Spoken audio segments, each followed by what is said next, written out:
नमस्कार बंधु, स्वागत है आप सभी का श्री प्रभुवाणी चैनल में। आज इस वीडियो में हम आपको साल 2024 पाप मोचनी एकादशी से जुड़ी संपूर्ण जानकारी प्रदान करेंगे, जैसे कि पाप मोचनी एकादशी व्रत कब रखा जाएगा, पूजा का शुभ मुहूर्त क्या रहेगा, व्रत की विधि और साथ ही साथ श्रवण करेंगे पाप मोचनी एकादशी से जुड़ी पौराणिक एवं अलौकिक कथा।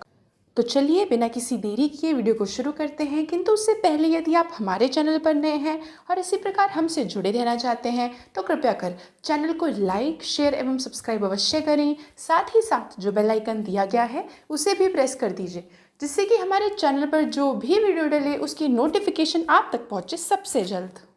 बंधुओं, चैत्र माह यानी कि अप्रैल माह शुक्ल पक्ष की एकादशी को ही पाप मोचनी एकादशी कहा जाता है।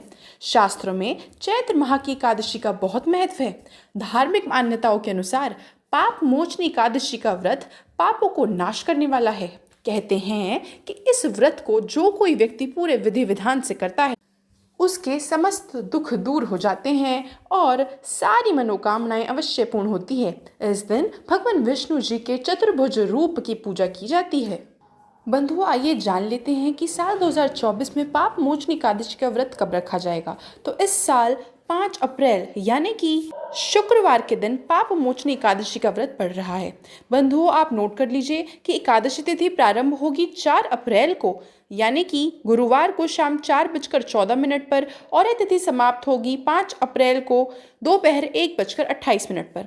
बंधुओं, पारण यानी कि व्रत तोड़ने का समय रहेगा 6 अप्रैल को सुबह 6:05 से लेकर के सुबह 8:36 तक। आइए अब जान लेते हैं क्या है पाप मोचनी एकादशी से जुड़ी पूजा विधि। तो बंधुओं, पाप मोचनी एकादशी में भगवान विष्णु जी के चतुर्भुज रूप की पूजा की जाती है। इस व्रत को करने वाले व्रती को दशमी तिथि के दिन से ही सात्विक भोजन ग्रहण कर अगले दिन एकादशी तिथि को प्रातःकाल स्नान के बाद व्रत का संकल्प लेकर पूजा स्थल पर विष्णु जी की प्रतिमा स्थापित कर षोडशोपचार सहित श्री विष्णु जी का पूजन करना चाहिए। पूजा में भगवान विष्णु जी को धूप दीप पीले फल फूल अर्पित कर तुलसी पत्र डली खीर का भोग अवश्य लगाएं। इसके बाद विष्णु मंत्रों का जाप कर व्रत कथा या पाठ करें या सुने, जिसका श्रवण हम आपके समक्ष कुछ ही क्षणों में करेंगे। इस दिन शाम के समय तुलसी के पौधे के सामने घी का दीपक जलाकर तुलसी मंत्रों का जाप व परिक्रमा करना अति शुभ माना जाता है, क्योंकि तुलसी का पौधा भगवान विष्णु को अति प्रिय है। अगले दिन द्वादशी को व्रत का पारण कर ब्राह्मण या जरूरतमंद व्यक्ति को भोजन कराकर दान दक्षिणा दे अपना व्रत संपन्न करें। आइए अब जान लेते हैं कि क्यों है पाप मोचनी एकादशी व्रत का इतना महत्व। तो बंधुओं, पाप मोचनी एकादशी जैसा कि इसके नाम से ही स्पष्ट है कि यह एकादशी समस्त पापों का नाश करने वाली है। इस एकादशी का व्रत चैत्र कृष्ण पक्ष की एकादशी तिथि के दिन रखा जाता है। शास्त्र के अनुसार व्यक्ति द्वारा जाने अनजाने में किए गए पापों से मुक्ति पाने के लिए पाप मोचनी एकादशी का बहुत अधिक महत्व है। आज के दिन यदि भगवान विष्णु जी के चतुर्भुज रूप की पूजा की जाए तो व्यक्ति अपने संपूर्ण पापों से मुक्त हो जाता है और अंत में उसे मोक्ष की प्राप्ति होती है। आइए अब श्रवण कर लेते हैं पाप मोचनी एकादशी से जुड़ी पौराणिक एवं अलौकिक कथा का। कथा के अनुसार प्राचीन समय में चित्ररथ नामक एक रमणीक वन था। इस वन में देवराज इंद्र गंधर्व कन्याओं तथा देवताओं सहित स्वच्छंद विहार करते थे। एक बार मेधावी नामक ऋषि भी वहां पर तपस्या कर रहे थे। एक बार कामदेव ने मुनि का तप भंग करने के लिए उनके पास मंजू घोषा नामक अप्सरा को भेजा। युवावस्था वाले मुनि अप्सरा के हाव भाव, नृत्य, गीत तथा कटाक्षों पर काम मोहित हो गए। रति क्रीड़ा करते हुए 57 वर्ष व्यतीत हो गए। एक दिन मंजू घोषा ने देवलोक जाने की आज्ञा मांगी।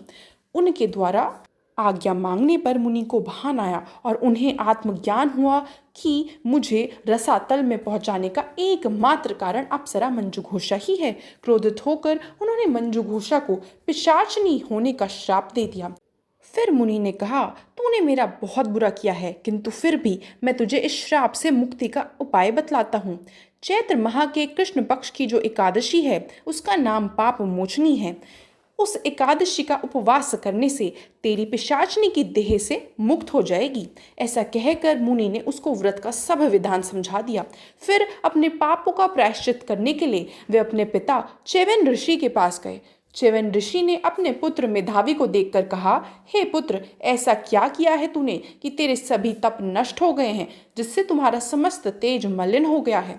मेधावी मुनि ने लज्जा से अपना सिर झुकाकर कहा कि पिताश्री, मैंने एक अप्सरा से रमण करके बहुत बड़ा पाप किया है। इसी पाप के कारण संभवतः मेरा सारा तेज और तप नष्ट हो गया है। कृपया कर आप इस पाप से छूटने का उपाय बतलाइए। ऋषि ने कहा, हे पुत्र, तुम चैत्र माह के कृष्ण पक्ष की पाप मोचनी एकादशी का विधि तथा भक्ति पूर्वक उपवास करो। इससे तुम्हारे सभी पाप नष्ट हो जाएंगे। अपने पिता च्यवन ऋषि के वचनों को सुनकर मेधावी मुनि ने पाप मोचनी एकादशी का विधि पूर्वक व्रत किया, जिसके प्रभाव से उनके सभी पाप नष्ट हो गए। मंजुघोषा अप्सरा भी पाप मोचनी एकादशी का उपवास करने से पिशाचनी की देह से छूट गई और पुनः अपना सुंदर रूप धारण कर स्वर्गलोक चली गई। तो यह थी बंधुओं पाप मोचनी एकादशी 2024 से जुड़ी संपूर्ण जानकारी। आशा करती हूँ वीडियो आपको बहुत पसंद आई होगी। वीडियो देखने के लिए आपका बहुत बहुत आभार।